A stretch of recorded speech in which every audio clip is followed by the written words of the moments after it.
Hello everyone, today I will be teaching you how to mod Palutena's Guidance and Super Smash Bros. For the Wii U. You will need these things: an audio editor, a NUS3 bank editor, an msbt editor, Sm4sh, a photo editor, and the things required to make your own mod packs. First, we're going to find the NUS3 bank we're going to edit in our dump of the game. It is located in Content, Sound, Smash Appeal. For this tutorial, I will edit the Palutena's Guidance for the DLC characters. Then we're going to edit it with our NUS3 bank editor.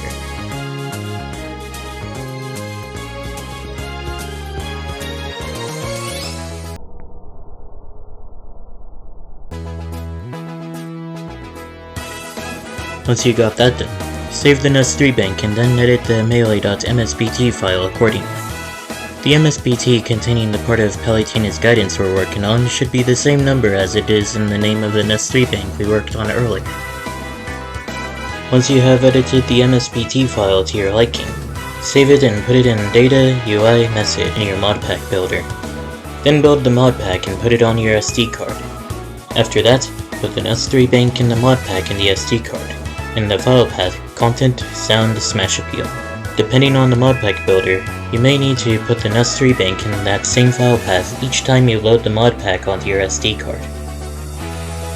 Now, let's test this out.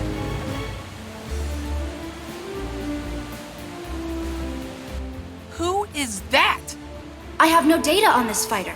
I can't believe it. Hey Pit, I have infiltrated Palutena's Guidance to give a tutorial on how to mod it. By the end of it, I won't be the only one who knows how to mod it. Who is that? I have no data on this fighter. So there is a bit more to modding Palutena's Guidance than meets the eye. Not only do you need to replace the portraits for that part of the message, you also need to modify the timing of when the message appears.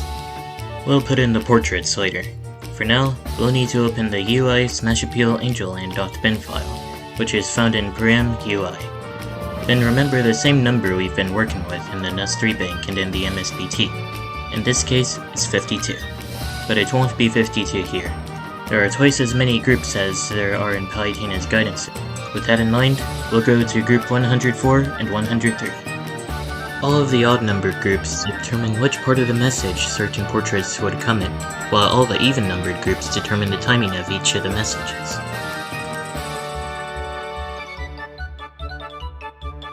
Each of the entries in the even groups represents one scene from the Palutena's Guidance message we're working on. Since there's only 2 entries in this one, let's duplicate this scene and number the clones accordingly.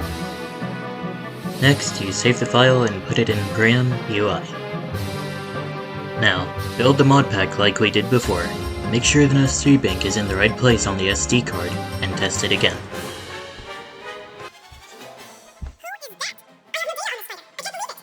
Hey Pit, I have infiltrated Palutena's Guidance to give a tutorial on how to mod it.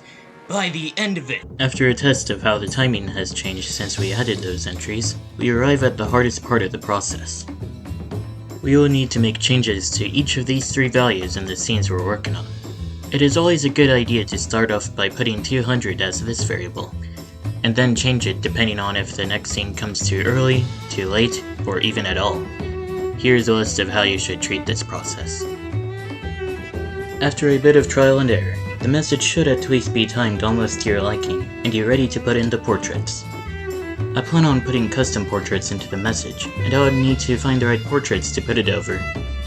To make things not look weird for most of the unmodded messages, I suggest replacing the portraits for Calm or Dark Pit, found in Data, UI, Texture, CHR14. Sm4sh is a recommended way to replace textures, since it makes it quick and easy to do so. Just edit the portrait with your photo editor and make sure your texture faces to the left.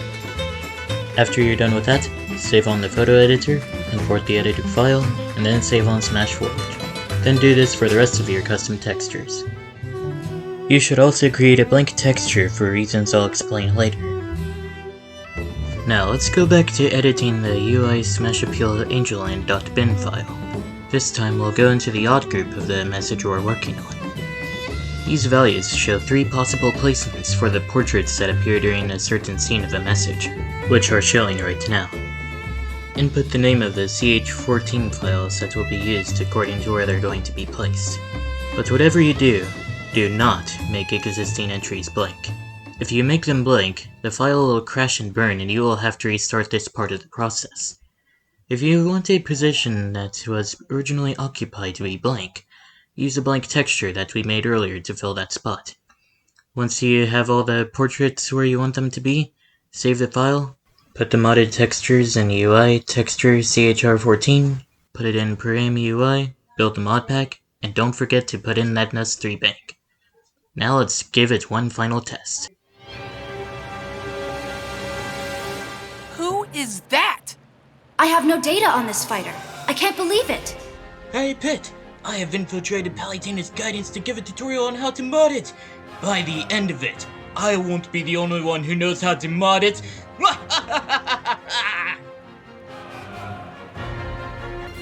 There's something weird about this fighter, Lady Palutena. That's Robin, also known as the Avatar. I wonder where Crom is. Who knows? Probably taking a nap at home. I'm no idle layabout. Whoa! Where did you come from? Robin is a skilled strategist and master of both 11 sword and magic. Certainly more useful than a simple swordsman like myself. Plus, you and Ike are too similar. No point in having 2 characters that are pretty much carbon copies, am I right? Excuse me? What's more, you don't have an ether recovery move like Ike does, do you? Quiet, you. Back to the topic at hand. Robin can use the Levin sword and magic only so many times. Use this limit to your advantage, Pit. Got it! This fight is in the bag! I wouldn't be so sure. For Robin's final smash, I plan on lending a hand.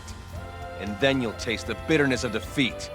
We know you're trying to play the hero and all, but you can only join in if Robin gets the smash ball, right? You'll taste the bitterness of defeat. Right after Robin gets the smash ball.